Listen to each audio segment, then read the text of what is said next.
الحمد لله نحمده ونستعينه ونستغفره ونؤمن به ونتوكل عليه ونعوذ بالله من شرور أنفسنا ومن سيئات أعمالنا من يهده الله فلا مضل له ومن يضلل فلا هادي له ونشهد أن سيدنا وسندنا وحبيبنا وحبيب ربنا ومولانا محمدا عبده ورسوله أما بعد فأعوذ بالله من الشيطان الرجيم بسم الله الرحمن الرحيم فسيكفيكهم الله وهو السميع العليم قال النبي صلى الله عليه وآله وسلم لكل نبي رفيق ورفيقي في الجنة عثمان قال الله تعالى في شان حبيبه إن الله وملائكته يصلون على النبي يا أيها الذين آمنوا صلوا عليه وسلموا تسليما اللهم صل على محمد وعلى آل محمد كما صليت على إبراهيم وعلى آل إبراهيم إنك حميد مجيد اللهم بارك على محمد وعلى آل محمد كما باركت على إبراهيم وعلى آل إبراهيم إنك حميد مجيد زما قابل قدر ډیرو غیرتمندو مسلمانانو حاضرینو سامعینو ناظرینو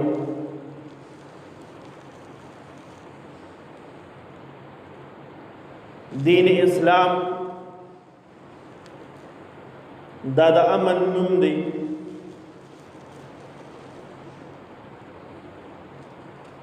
چې کله دی دین ته ضرورت راغلی دی د جان د پیش کولو د مال د پیش کولو د قربانۍ ضرورت راغلی دی څه قسمه قرباني د الله حکم دی قرباني امت پیش کړی ده موتا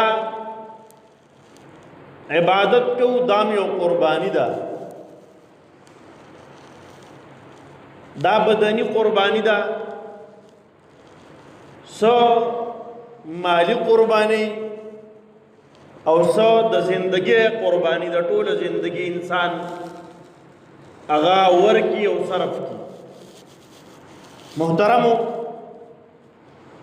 د دې دین د پاره د الله حکم دی خپل ځان پیش کول د امت خپل ځان پیش کړی دی چې کله حکم راغی د کفارو سره جنگیدل غواړي او کفار وجل غواړي نو د دین د پاره د الله په حکم باندې دی امت مسلمانانو د کفارو سره مقابله کړې ده او کفار وجلی دي د بل د مسلمان سره دا احساس تا چې د دین د پاره خپل ځان قرباني کې کدا سر کټ شي نو کټ کول د مسلمان تیار دی خو محترمو دا یو خبره یاد ساتل پکار دي چې کله د امن د پاره یو ځای کې امن راغی مسلمانانو حکومت راغی نو بیا چې کله امن دی نو مسلمان له پکار دادی چې امن د دې پاسداري وکړي امن خراب نه کی امن خراب نشي د دې لپاره بازو د امت مشرانو صحابه کرامو بل سرونه قربان کړی دي سر د قربان شي خو امن خراب نشي دا ډېره اهمه مسله ده محترمو مون قربانی هغه د مال ورکړه پیسې مو راواغستې د ذوالحجې په 10 تاریخ باندې مونږ چې کوم ته غټ اختر ویل کېږي په هغې مونږ څاروي اغستې او هغه مو قرباني کړه وینه مو توی کړه الله دې خپل دربار کې قبول او منظور کړي خو محترمو په دې میاشت کې د جمعې په ورځ باندې په 18مه ذوالحجه باندې چې تقریبا پرون تیره شوې ده 18مه ذوالحجه په دې ورځ باندې یو داسې قرباني د امت یو داسې صحابي چې کوم ته داماد رسول ویل کېږي د سرور کونین جناب نبی کریم صلی الله علیه و وسلم دون لونه په واده دي حضرت رقیہ رضی الله تعالی عنها حضرت ام کلثوم رضی الله تعالی عنها دا دوانه په واده دي لومبي حضرت رقیہ رضی الله تعالی عنها دا چې کله وفات شو جناب نبی کریم صلی الله علیه و وسلم ودا دیم لور حضرت ام کلثوم رضی الله تعالی عنها ودا په نکاح کړی دا صحابي چې کله ایمان راوړي ایمان په څلورم نمبر باندې ایمان راوړي د صحابي نوم حضرت عثمان غنی رضی الله تعالی عنه دی چې کونیت ذو النورین دی ذو الحجرتین متویل کیږي دو هجرتیں کړي دي د حبشې هجرت هم او د مدینه منوره هجرت هم د کړي دي محترمو د حیا ډیر حیادار صحابي دی یو نمونه د حیا ده جناب نبی کریم صلی الله علیه وسلم په یو موقع باندې تشریف فرماو نور صحابه کرام هم یو صحابي راغی جناب نبی کریم صلی الله علیه وسلم ډډه والی وا دوا سلام شو او بل صحابي بیا راغی بیا قشان جناب نبی کریم صلی الله علیه وسلم ډډه والی دا پاک خپل حالت باندې دی پدې کې حضرت عمر حضرت عثمان رضی الله تعالی عنہ راضی جناب نبی کریم صلی الله علیه وسلم خپل ځان سم کو کپڑے مپڑے سم کړی او دویم کیناست صحابه کرام د پوس کې د الله رسوله دومره لوی صحابه کرام رااله تاسو په خپل حالت باندې وي حضرت عثمان رضی الله تعالی عنہ راغی تاسو پاسې ده هم خپل لباس هم سم را سم کو جناب نبی کریم صلی الله علیه وسلم ارشاد فرمایو دا حضرت عثمان رضی اللہ تعالیٰ عنہ ادنا فرشتے حیا گئی دا دمر حیادار صحابی دی ادنا فرشتے حیا گئی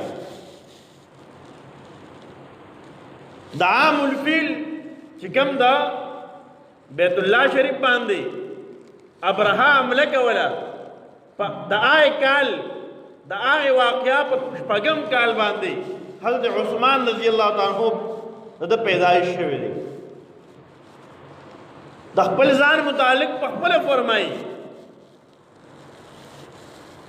وی ما پخپل زندگی کی چرت زنا نہ دا کړی ما پخپل زندگی کی چرت څوک وجلی نه دی پناه حق باندې محترم دا صحابی په خلافت کی دریم نمبر خلیفہ دی حضرت عمر رضی اللہ تعالیٰ عنہ نباد حضرت عثمان غنی رضی اللہ تعالیٰ عنہ دی خلیفہ شوی دی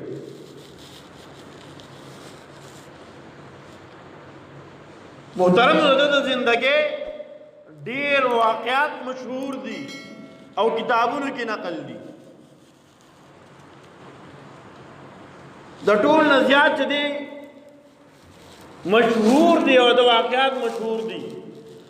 د تقوا د الله نه د یری دومره د یری انسان دی احادیث مبارکه او کتابونو کې ذکر دی چې کله به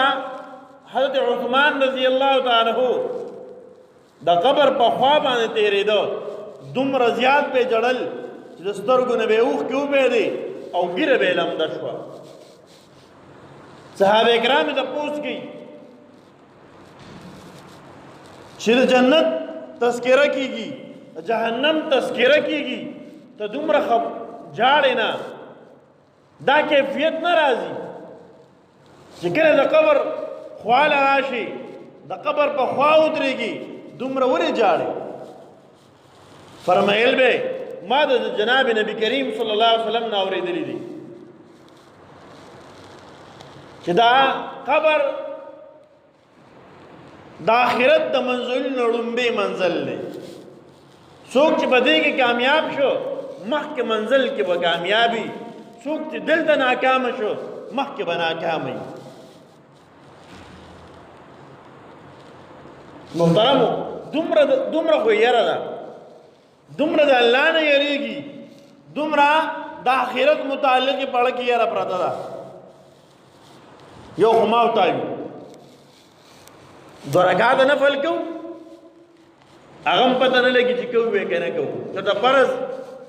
کله ځان له وکړه د جمع سره خطا رسه او مونږ دومره مطمئن یو مونږ وایو چې به جنت خو زمونږ کلک زمونږ د ټیکه مو ده د صحابه کرامو زندگی دا زما او ستا لپاره یو نمونه ده هغوی زندگی څومره د الله په یره کې تېره کړې ده څومره د الله نه یریدل او څومره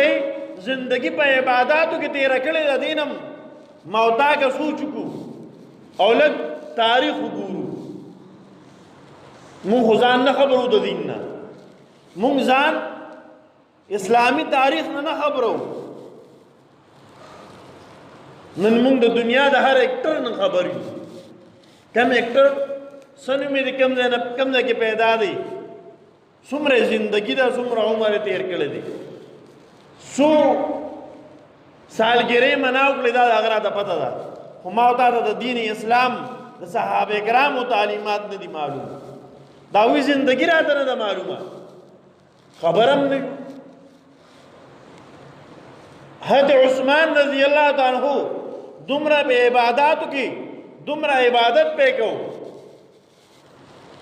چې روزانه به په تهجد کې په یو رکعت کې ټول قرآن ختمو ټول قرآن په تهجد کې په یو رکعت کې به دا ختمو هر شپه او روایتو کې راځي په کما ورځ چې شهید کیږي سباغیان دي هغه شهید کوي د مسلمانانو امیر المؤمنین دی د مسلمانانو خلیفہ او مشر دی بادشاہ دی د مسلمانانو او چې کله په کومه ورځ باندې شهید کیږي د جمعې ورځ ده په هغه وخت قرآن ته ناست دی د قرآن تلاوت کوي لومبۍ سپاره شروع کړې ده فسیکفیکهم الله دې ځای ته را رسېدلی وهو السمیع العلیم چې کله پې دشمن حمله کوي او وینه ترې غورځېږي په دې لومبۍ سپاره کې 137 نمبر آیات مبارکه دی په دې باندې د پاسه وینه غورځېږي نن هم هغه نسخه د قرآن هغه قرآن شریف هغه نسخه هغه اوس هم موجود د محترمو د ترکی په میوزیم کې اوس هم هغه موجود ده په یې باندې د پاسه د وینې دارې پرتې دي دا ما او تا ته ښیي چې ګورې دا قرآن دا به پرېږدي نه که دشمن دې وژني هم دا قرآن به نه پرېږدي دشمن پہ حملہ کی قرآن پریدی نہ دا قرآن تلاوت کی محترمو عارض میں دا کیوں روزانہ یو ختم کی پا تحجد کے پا یو رکعات کی خدا اللہ نے یہ دیر دا حال دے چھ قبر تو ادری کی جاڑی دستر گنے اوف کے بے گی مونگ جکلہ مخبری تلار شو کنا پا اللہ قسم پا جنازگاہ کی بیان نشي اورېدلی د مولانا صاحب خلکو دومره ګپ لګولي ته به وایې دې دوه کسانو یو بل نه دي لیدلي په ډومبي ځل په زندګۍ کې یو دی ګپ لګي کدا دفن مقدا خاورې وراړي په مسلمان رور باندې او موږ دوه کسان لګي یو خپل منځ کې ګپ لګو او صحابه کرام جو ټول عمر په عبادت کې تیر کړي ټول عمر په د دین د سربلندۍ لپاره خپل ځان وقف کړی دی صحابه کرام لګیا دي چې کله قبر لراشي سترګو نه اوښکې بهږي او دومره جاړي چې ګیره غونډه لمده شي دومره وجاړي موږ ته جړلې دي سوال نه پیدا کېږي زموږ ګناهونو دا زړه داسې کلک کړی دی چې جړا د سره نه راځي پلار مړ شي مور مړ شي یو ورځ دوه ځای سترګو نه اوښکې وبهږي جړا نشته هغه هم په جدایۍ باندې دوه کسان جدا شي په دې باندې دنیا د تعلق د وجې نه د آخرت د وجې نه موږ له جړا رانله د الله د یېرې د وجې نه زمونږ زړه زمونږ د سترګو نه اوښکې ونه بهېدې په زړه کې یېره رانله محترمو حضرت عثمان رضی اللہ تعالی عنہ دریم نمبر خلیفہ دے دمرا دا سخاوت دا عالم و دا مقام دے کہ ہر جمعہ بے یو اوخ صدقہ کو خیراتی کو بے سبے کو یو اوخ بے خیراتی کو ہر جمعہ فخبر فرمائی کہ بعض وقت کے برانا د مصروفیات د وجه نه پاتې شو صدقه وی په دویمه جمعه باندې دوه خان خیراتي کړي همون جمعات کې یا زمونږ د دین دپاره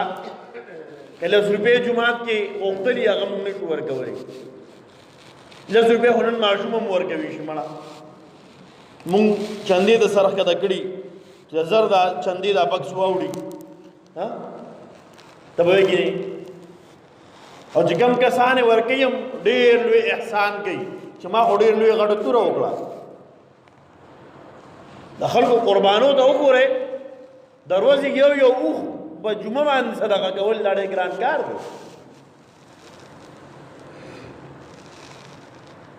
او په کومه جمعه ته پاتې کېږي په دویمه جمعه دوه اوښان صدقه کوي محترمو الله دې مونږ کې هم داسې سخا پیدا کړي چې د الله په دین باندې لګول کو د الله په کور ونه لګو په کوم ځای به لګو حضرت عثمان رضی الله تعالی عنہ یو واقعه ډېره زیاته مشهوره ده، ما تابې اورېدلې مي. یو پیره د شام نه یو کس راغی، تاریخ دا واقعه ذکر کړی کتابونو. د شام نه یو صاحب راغی حضرت ابو بکر صدیق رضی اللہ تعالی عنہ ته ور وټکاو.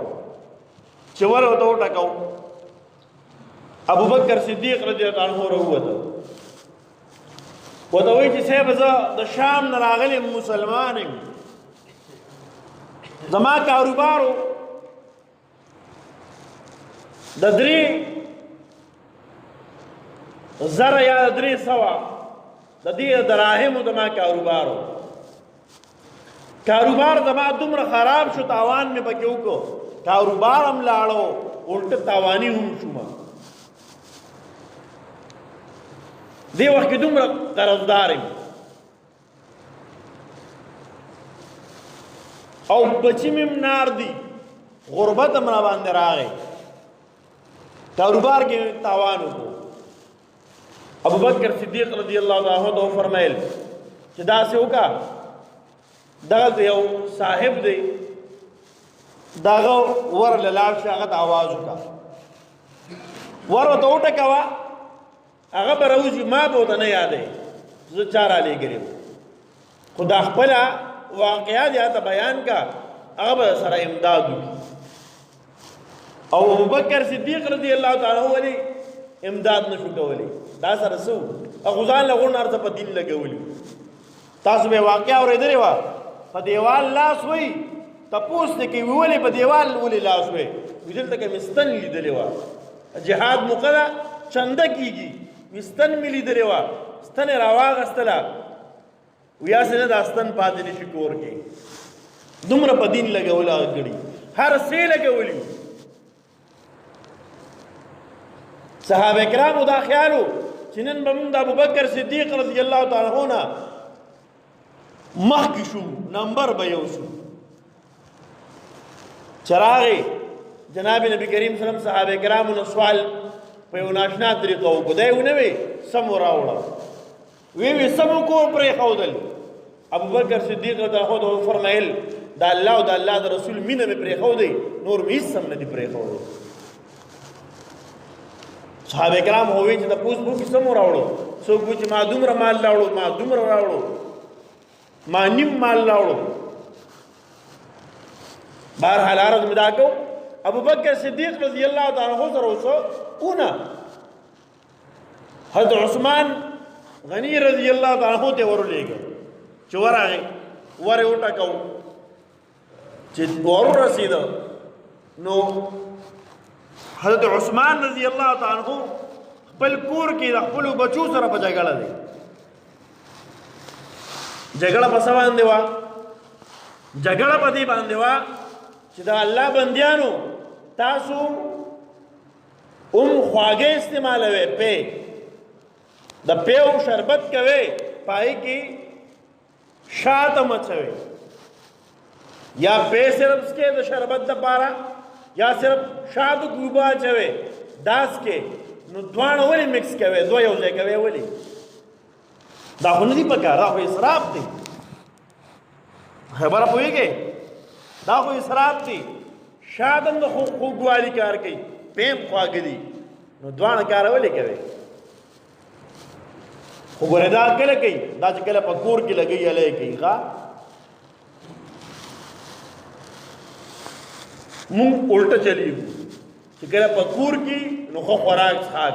چې کله بار د پاره شي تر سړه روټۍ ولې ورکوو، دا والې سړه روټۍ. بهرحال دا میلمه بار ولاړ دی، غوږ ږدلی دی، دا عثمان رضی الله عنه دا اواز اوري په غوږو باندې لګي چې خپل بیبي ته خپل بچو ته قاریږي. د چې دا واورېده پړه کې وایي چې زه خو د ابوبکر صدیق رضی الله عنه داسې ناشنا ځای ته راولېږلم، دلته دې به ماله سره کړي، دې به زما سره څه امداد وکړي،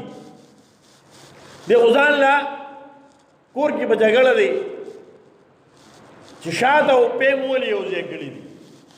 بهرحال دو دروازه ټکولې وه. لږ ساعت کې حضرت عثمان غنی رضی الله تعالی عنہ چې جناب نبی کریم صلی الله علیه وسلم زوم دی، دو لوڼې پې واده دي، راووته. چې راووته لومبې معذرت وکړو د مېلمه نه چې مېلمه خفه نه شي، لږ لیټ شو، تا ور وټکه خو زه یو منډ نیم لیټ شو. هغه ته یې خپله اوزرخوایي وکړه. بعضې کسي دروازه وټکېدې به کور ناست دي، په قلار ښه په قلار به راوځي، که 5 منټه پس راووته او که 10 منټه پس دله راووته. بعضې کسي څنګه ور وټکې بس فورا ځان را رسوي. ته د مېلمه حق دی، تا د مېلمه بار ولاړ خو نه یي که نه، زر راوځه څه وایي. اسلام د مېلمه مونږ ته تعلیمات را کړي، د مېلمه به خیال ساتي. بهرحال کېنو، خبرې به وروسته کوو. کېنه هلته یو ځای کې کېنه، لومبې ولا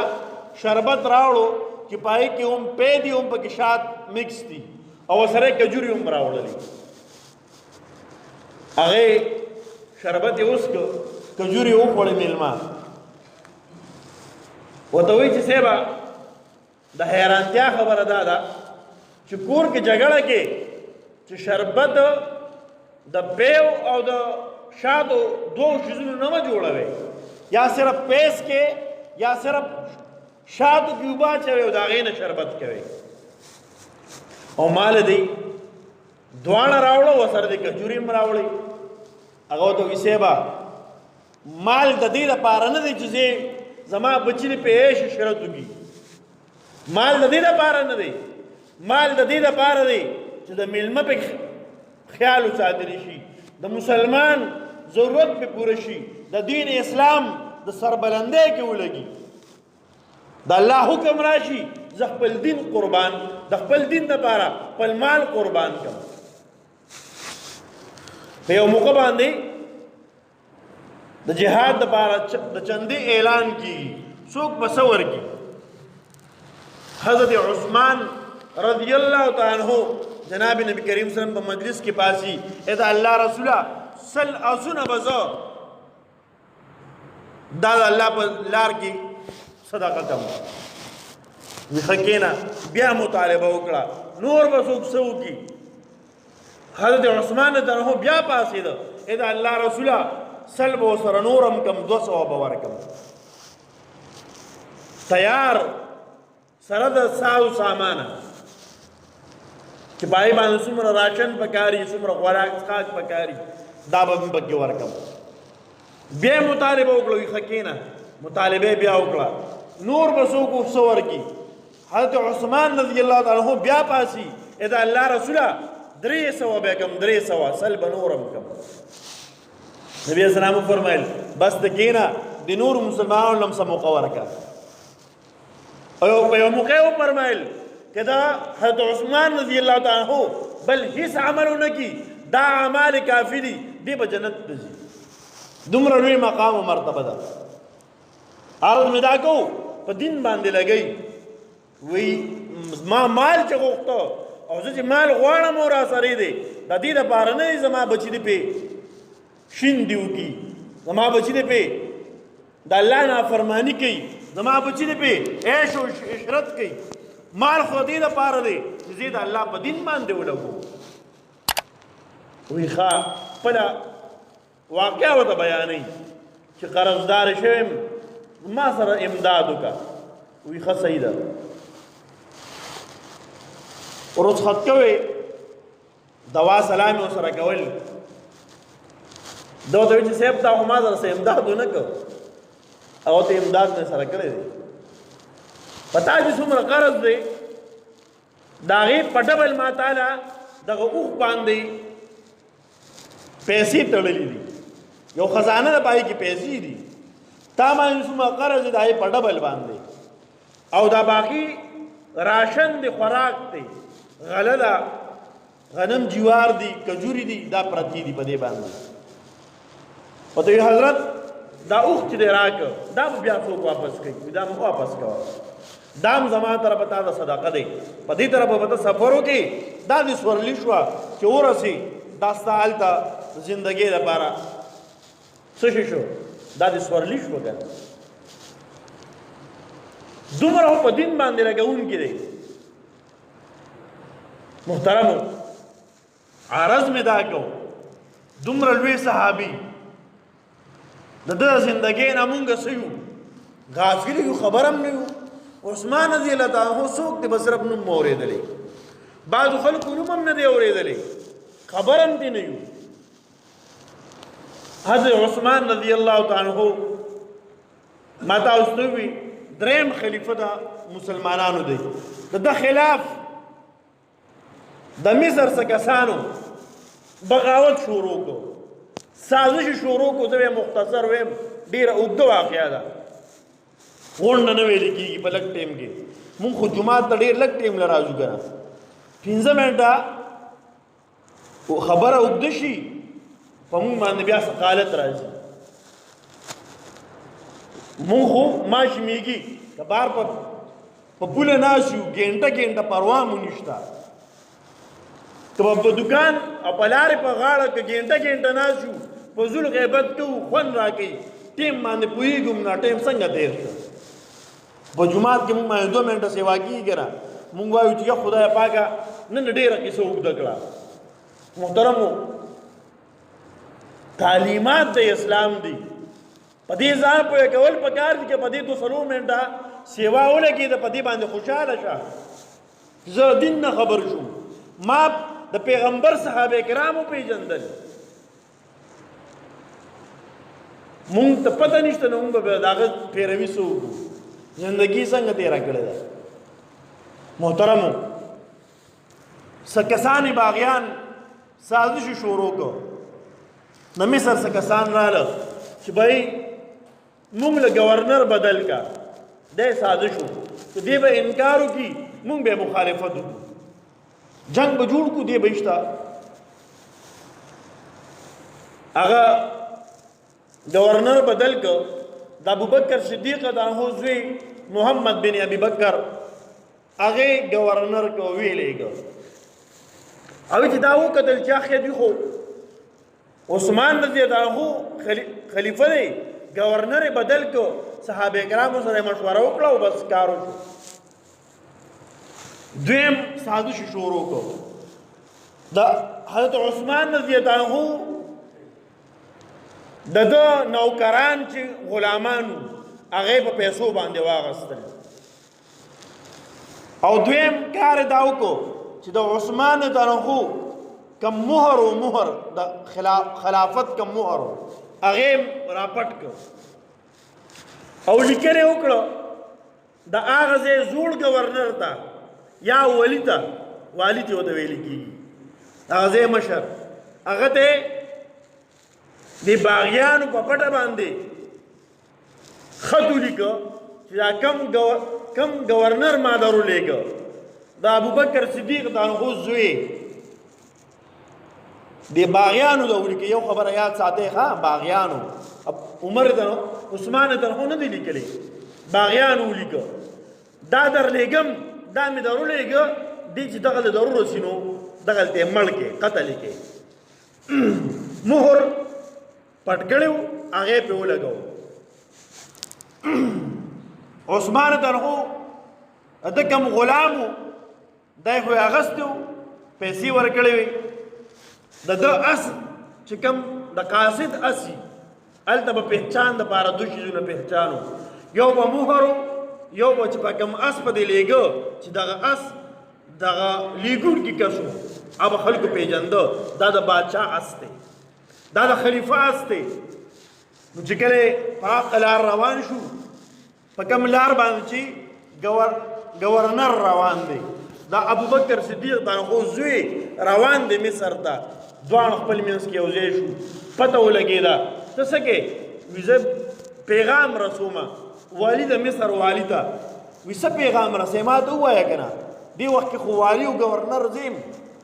وي نه جي هغه ته خو نه یې بل ته آخره کې پته ولګېده سره خط دی هغې ته واغسته چې ابوبکر صدیق د هغو زوی محمد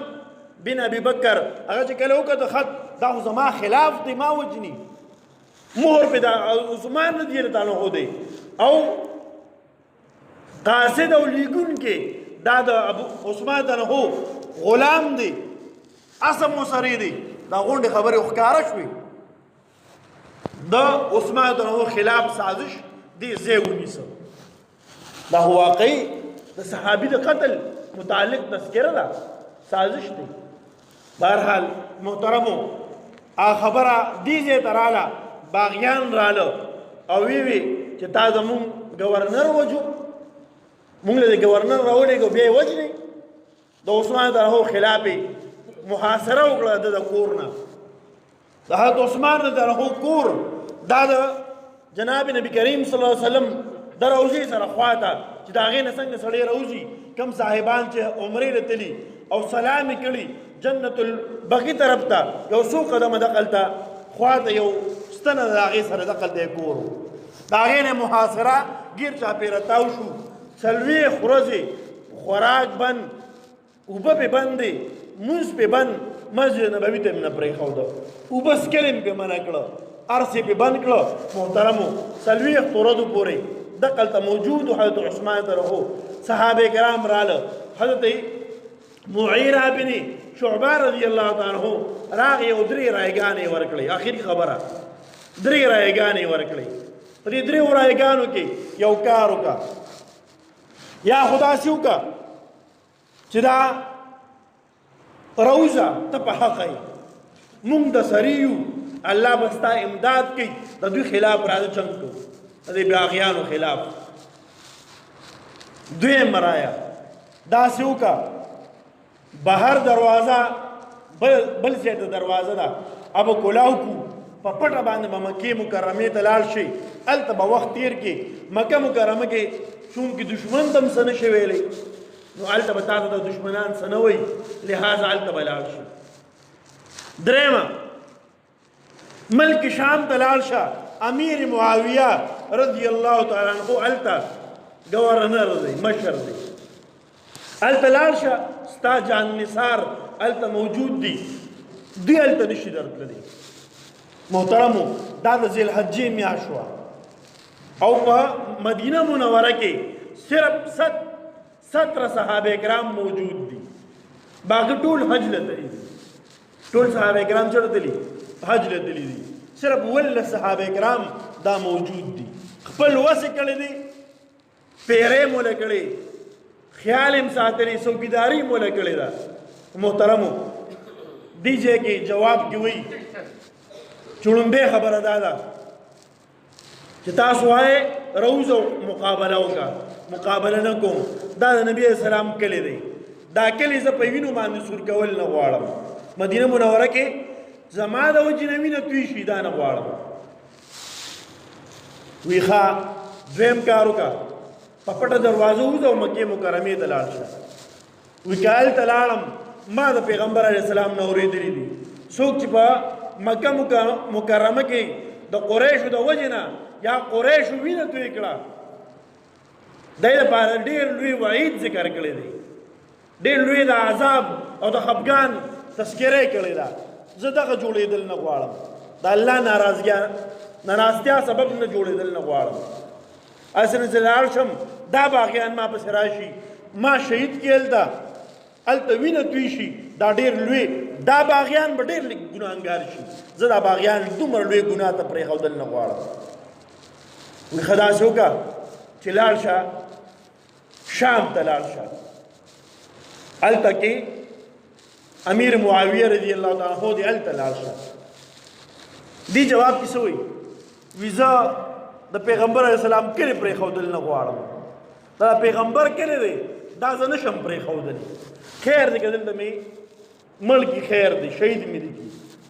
خو زه دا کلي نشم پرېښودی پیغمبر علیه السلام سره دومره محبت دی په یو موقع باندې بیت رضوان به تاسو اورېدلي په کتابونو کې چا چې سکولي تعلیم کړي نبی علیه السلام تلو عمرې له خوب یې ولید وي ځم عمرې له صحابه کرامو سره یو 14 یا 1500 لږ بږ صحابه کرام دي په حدیبیې په مقام باندې هلته کفارو منع کړه چې نه به ځئ مکې مکرمې ته به نه راځئ آخري دوی قاصد ولېږه حضرت عثمان رضی الله عنه دا صحابي د نبی اسلام زوم د دی ولې ویلال شه ته د مکی مشرکینو سردارانو سره خبرو که چې مونږ جنگ نه راځو مونږ صرف عمره کوو واپس وځو مونږ به خیر د تورم نه دوړو ډال به هم نه دوړو مونږ به جنگ نه درځو خو مونږ پرېږدی وینه مو پرېږدو اخر دا چې هلته ابو سفیان یا دارنګې ابو جهل دی مشرانو سردارانو د مکې او د مشرکینو د عثمان تنهو ته ووي چې داسې وکړه چې تا ته حرم کلاو دی تا ته به کلاو کړو طواف وکړه ته عمره وکړه او ته لاړ شه دو ته وایي چې نه سوال نه پیدا کېږي زما پیغمبر نه پرېږدی او زه به عمره کوم داسې نشي کېدی دلته صحابه کرامو کې یو صحابي هسې ووي چې عثمان ته هم مزې وکړئ تللی دی هلته به عمره مو کي او طوافونه به وکړي د الله د کور زیارت به وکړي او مونږ دلته ناست شو نبي اسلام فرمایل زما صحابي زما په هغه داسې یقین دی چې زما نه بغیر هغه عمره نشي کولی او همقسې وشو محترمو د جمعې ورځ ده نننۍ ورځ د جمعې پرونی تاریخ اتلسم ذوالحجه دی د شهادتو ته ملاو شو په جنت البقیع کې دفن دی کم ملګري چې هلته لاړ شي د هغه معلومات وکړي نو هغه روضه ورته خلک ښیي